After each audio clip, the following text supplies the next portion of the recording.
नमस्कार, आप देख रहे हैं न्यूज़ वन इंडिया। मैं हूं आपके साथ अनन्या बेदी। जन्माष्टमी पर सीएम योगी का मथुरा दौरा, संभावित दौरे को लेकर तैयारियों में जुटा प्रशासन।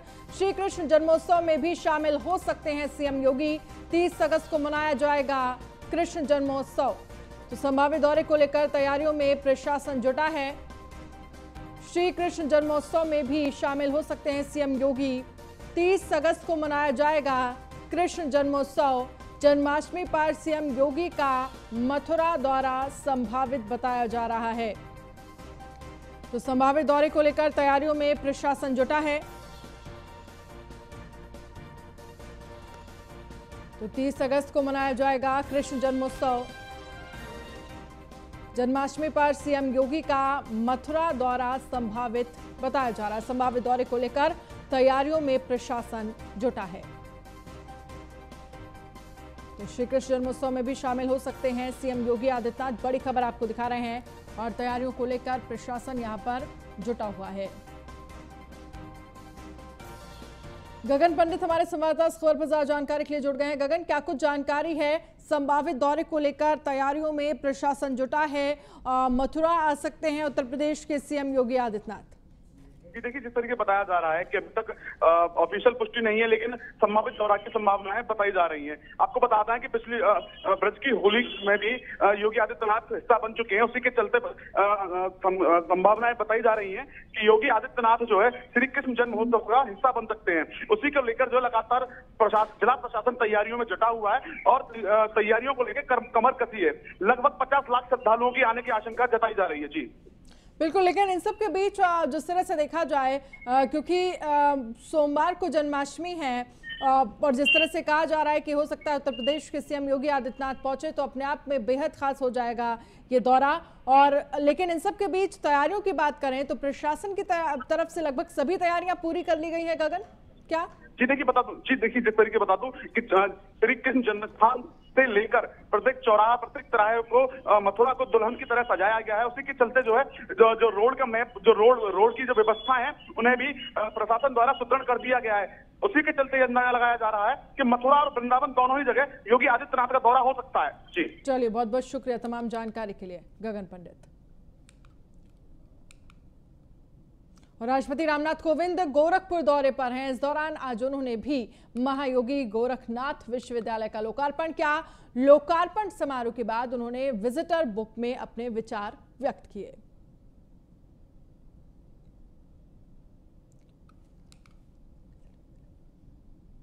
तो ये देखिए विजिटर बुक में क्या कुछ लिखा है राष्ट्रपति रामनाथ कोविंद ने। तस्वीर हम आपको उस विजिटर बुक की दिखा रहे हैं। ये तस्वीर जिसमें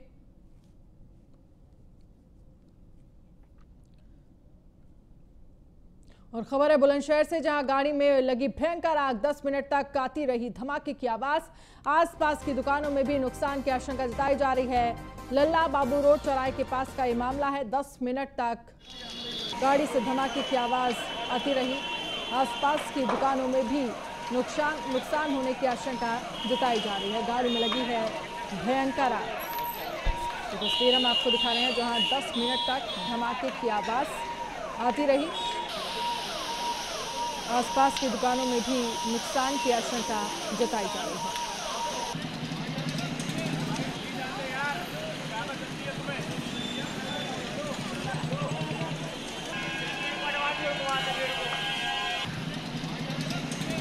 आसपास की दुकान में भी नुकसान होने की आशंका जताई जा रही है।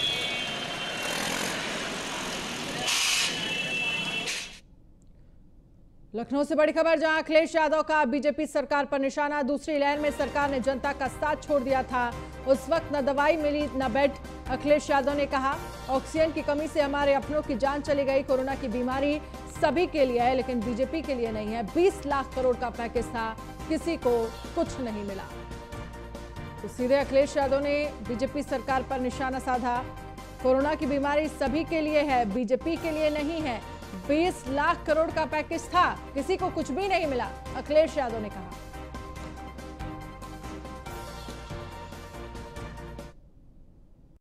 संकल्प पत्र में जो वादे किए थे पूरे नहीं किए। आज भी वो वादे हैं। 70 लाख नौकरी नौजवानों की कहाँ है? किसानों की फसल की पैदावार की आय दोगुनी कहाँ हो गई? बिजली महंगी हो गई, सिलेंडर महंगे हो गए, हर ज़रूरत का सामान महंगा है। और इन्वेस्टमेंट के बहाने इसी लखनऊ में कई करोड़ रुपए खर्च हुए, लेकिन उत्तर प्रदेश में इन्वेस्टमेंट नहीं आया है। इन सवालों के जवाब भारतीय जनता पार्टी पे नहीं है। ये डबल इंजन की सरकार प्रदेश में और दिल्ली में सरकार होने के बावजूद भी जनता के लिए इन्होंने काम नहीं किया है। उद्योगपतियों की मदद की है, बड़े लोग। और वहीं डॉन मुख्तार अंसारी के बड़े भाई सिबगतुल्ला अंसारी ने आज सपा का दामन थाम लिया है। सपा अध्यक्ष अखिलेश यादव की मौजूदगी में सिबगतुल्ला अंसारी ने सपा की सदस्यता ग्रहण की। सपा में शामिल होने के बाद सिबगतुल्ला अंसारी ने न्यूज़ वन इंडिया से खास बातचीत करते हुए बीजेपी सरकार पर निशाना साधा। साथ ही कहा कि 2022 में सपा की सरकार बनेगी और क्या कुछ कहा उन्होंने, सुनिए। समाजवादी पार्टी में आज अंबिका चौधरी समेत सिबगतुल्ला अंसारी ने भी ज्वाइन किया है और इस वक्त हमारे साथ सिबगतुल्ला अंसारी मौजूद हैं।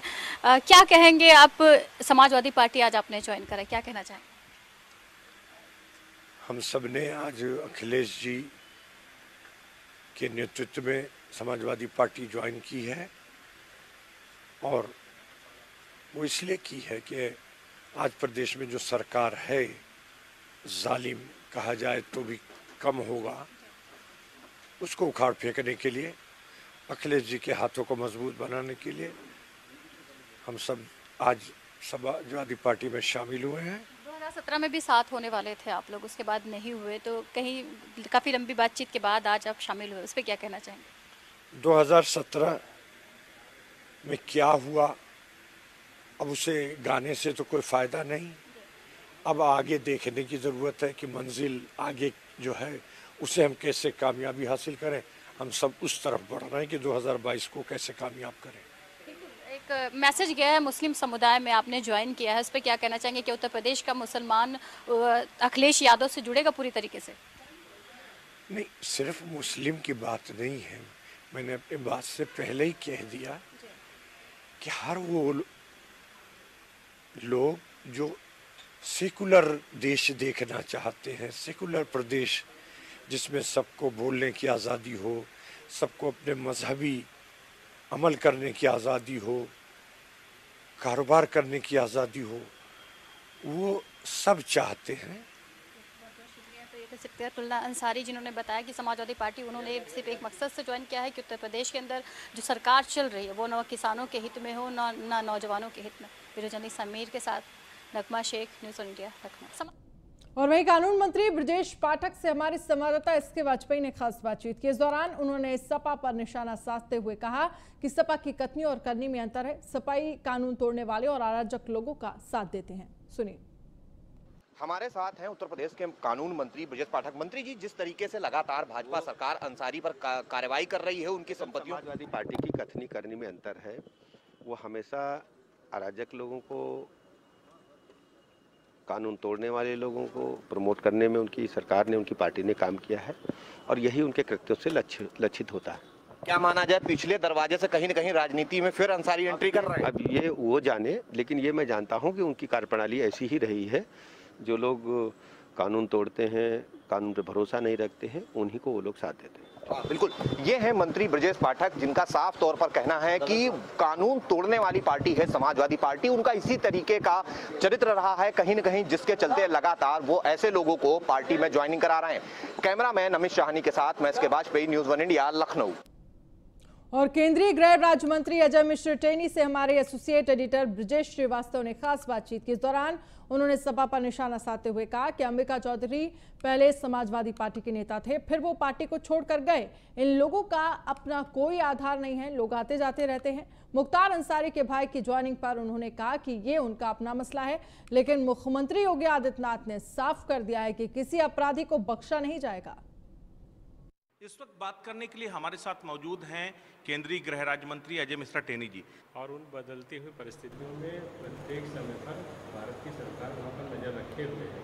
शायद शुरुआत से ही हमारी ये प्रतिबद्धता रही और प्राथमिकता रही है कि अपने देश के लोगों को हम सुरक्षित वापस लाएं। और हर परिस्थिति को देखते हुए ये हमारी प्रतिबद्धता है। सर, उत्तर प्रदेश के सियासत से अगर बात की जाए, आप लोगों ने भी जन आशीर्वाद यात्रा निकाली, विपक्षी खाते जो है वो अपराध हुए। समाजवादी पार्टी इस समय अभी अंबिका चौधरी उसमें ज्वाइन कर रहे हैं। मुख्तार अंसारी के भाई जिन्हें अखिलेश यादव ने खुद ठुकरा दिया था, अब उन्हें भी ज्वाइनिंग कराया जा रहा है। ये सब ज्वाइनिंग ये क्या दिखा रही है? देखिए, अंबिका चौधरी पहले समाजवादी पार्टी के नेता थे, उसके बाद वो पार्टी को छोड़ करके दूसरी पार्टी में चले गए थे, बसपा। तो ये सब लोग जो है ये इस तरह के लोग हैं जो लगातार ऐसे प्रयास करते रहते हैं कि उनको जो है ये प्रयास उनका रहता है कि किसी तरह से वो राजनीतिक रूप से सरसब्ज हो सके। तो उनका चुनाव के कारण ऐसे प्रयास हैं, उनको मैं समझता हूँ। मुख्तार अंसारी के भाई की सपा में जो है ज्वाइनिंग, उसे किस तरह से देखते हैं? ये तो देखिए उन लोगों का अपना सोच है, वो सपा या बसपा इस तरह के लोग। योगी जी ने जैसा किया है कि हम किसी भी अपराधी को बख्शते नहीं, कानून सम्मत कार्रवाई करते हैं। मुख्तार अंसारी तो उन्हीं पार्टी में जाएंगे जहां उनको संरक्षण मिलेगा, जहां सहयोग मिलेगा, वहीं जाएंगे। सर, अमिताभ ठाकुर की कल जिस तरह गिरफ्तारी हुई, उसको लेकर विपक्ष सवाल खड़े कर रहा है कि सच को दबाने की कोशिश का कोई कितना भी बड़ा हो, कानून सम्मत कार्रवाई प्रत्येक के साथ की जाए। Thank you so much. बिल्कुल, तो ये थे गृह राज्य मंत्री अजय मिश्रा टेनी जी, जिन्होंने साफ तौर पर कहा कि कोई भी हो लेकिन कानून सम्मत कार्रवाई की जाएगी। और जहां तक रही मुख्तार अंसारी के भाई की समाजवादी पार्टी में ज्वाइनिंग, तो समाजवादी पार्टी जीतने के लिए कुछ भी कर सकती है। वीडियो जर्नलिस्ट भूषण के साथ प्रज्ञा श्रीवास्तव, न्यूज़ 1 इंडिया, दिल्ली। और खबर है आगरा से, जहां शराब कांड मामले में बड़ी कार्रवाई की गई। शराब माफिया हेमंत पर 25,000 का इनाम घोषित किया गया। हेमंत और दारा सिंह की आगरा पुलिस की तलाश है। शराब माफियाओं के खिलाफ एनएसए लगाने की तैयारी शुरू हो गई है। हेमंत और दारा सिंह की आगरा पुलिस तलाश कर रही है। इस पे तो ऑलरेडी यहाँ पे जनपद में ताजगंज, थाना डौकी और शमशाबाद में कई एफआईआर दर्ज किया। लगभग 9 एफआईआर अब तक दर्ज हो चुके हैं। उस पर लगभग जो हम लोग को 10 का मृत्यु को सामने आई थी, उसमें 4 का पोस्टमार्टम, चारों को पोस्टमार्टम में पुष्टि भी हुई है।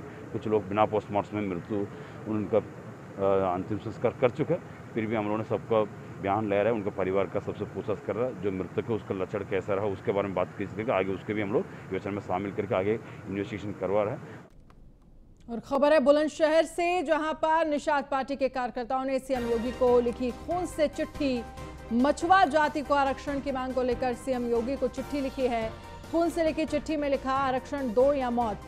काला आम चौराहे के पास एक स्कूल में जमा हुए थे निषाद पार्टी के कार्यकर्ता। तो सीएम योगी को चिट्ठी लिखी है। मछुआ जाति का आरक्षण की मांग को लेकर ये चिट्ठी लिखी गई है।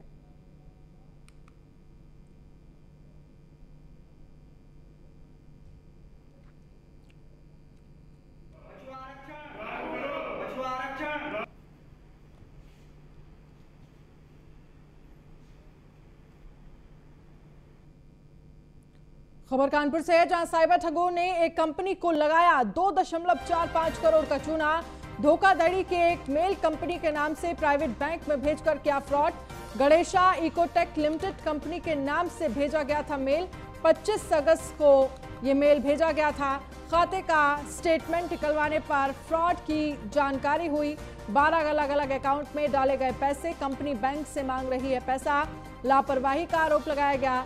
स्वरूपनगर पुलिस ने रिपोर्ट दर्ज कर कार्रवाई शुरू की है। तो कंपनी बैंक से मांग रही है पैसा, लापरवाही का आरोप लगाया है। स्वरूपनगर पुलिस ने इस पूरे मामले में कार्रवाई शुरू की है। और खबर है गोंडा के नवाबगंज से, जहां पर घाघरा नदी खतरे के निशान से ऊपर बहती हुई नजर आ रही है। और बारिश की मार किस तरह से आप देख सकते हैं। गोंडा के नवाबगंज में ब्योनोदा मांझा एक ऐसा गांव है जिसके 22 पूर्वे पुखे घाघरा नदी के बिल्कुल किनारे बसे हैं। एल्गिन ब्रिज पर घाघरा और अयोध्या में जैसे ही सरयू नदी का जलस्तर खतरे के निशान से ऊपर जाता है, वैसे ही ब्योनोदा मांझा के रास्ते घाघरा नदी का पानी डेमवा घाट रोड के दर्जनों गांवों में भरना शुरू हो जाता है, जिसके बाद लोगों की जिंदगी सड़क से नाव पर आ जाती है। लोगों के घर, खेत और खलिहान चौतरफा घाघरा के पानी में डूब जाते हैं। यहाँ तक कि खुद के खाने से लेकर उन्हें मवेशियों तक के खाने के लाले पड़ जाते हैं। इस गांव में बाढ़ तो क्या, आम दिनों में भी कोई आता जाता नहीं है, फिर चाहे वो प्रशासन हो या फिर कोई राजनेता।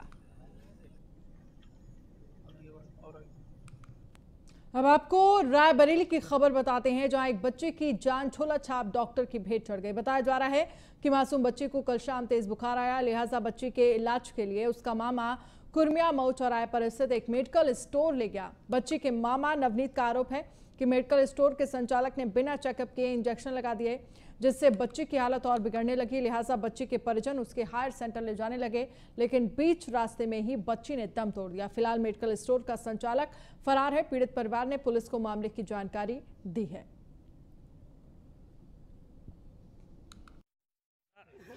क्या हुआ है आपके साथ? अरे हुआ क्या भैया कि यहाँ अस्पताल लाए थे।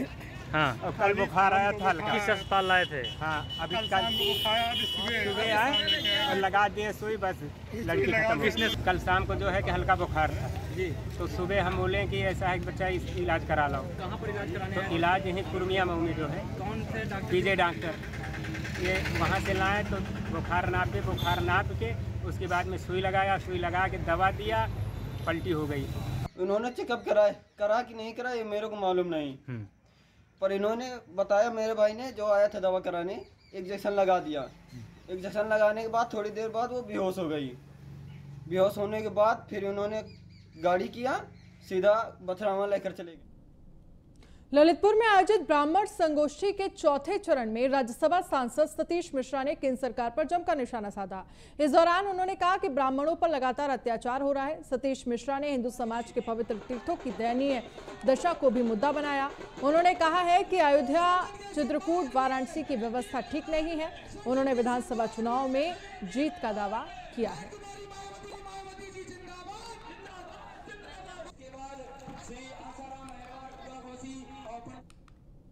ये आपने किसने कौन से चश्मे से देख लिया? आपने 1 घंटा हमारी बात सुनी, आपको सॉफ्ट लगा? नहीं, आपकी बहन जी को आपने कभी सुना? बहन जी कल की आपने प्रेस सुनी? कल कांग्रेस तो बहन जी की आप प्रेस जब भी सुन लेंगे, उनका प्रेस नोट पढ़ लीजिए। भारतीय जनता पार्टी को उखाड़ फेंकने का संकल्प हम लोगों ने और माननीय बहन जी ने लिया। ये आपने किस बस्ती जिले के मुंडेरवा थाना क्षेत्र में आबकारी और स्वास्थ्य टीम ने करीब 65 लाख रुपए की अवैध स्प्रिट बरामद की है। इस कार्रवाई में पुलिस ने 3 तस्करों को भी गिरफ्तार किया। आपको बता दें कि पुलिस को मुखबिर से सूचना मिली थी कि अवैध स्प्रिट से भरा टैंकर गोरखपुर से बस्ती की तरफ आ रहा है, जिस पर कार्रवाई करते हुए पुलिस ने आबकारी विभाग की टीम ने घेराबंदी की और 2 टैंकर और एक पिकअप से करीब 65,000 लीटर की अवैध स्प्रिट बरामद की। बताया जा रहा है कि इस स्प्रिट का इस्तेमाल कच्ची शराब बनाने के लिए होना था। पकड़े गए तस्करों से उनके गैंग के बारे में पता चला है। पुलिस का कहना है कि जल्द ही उनकी भी गिरफ्तारी की जाएगी।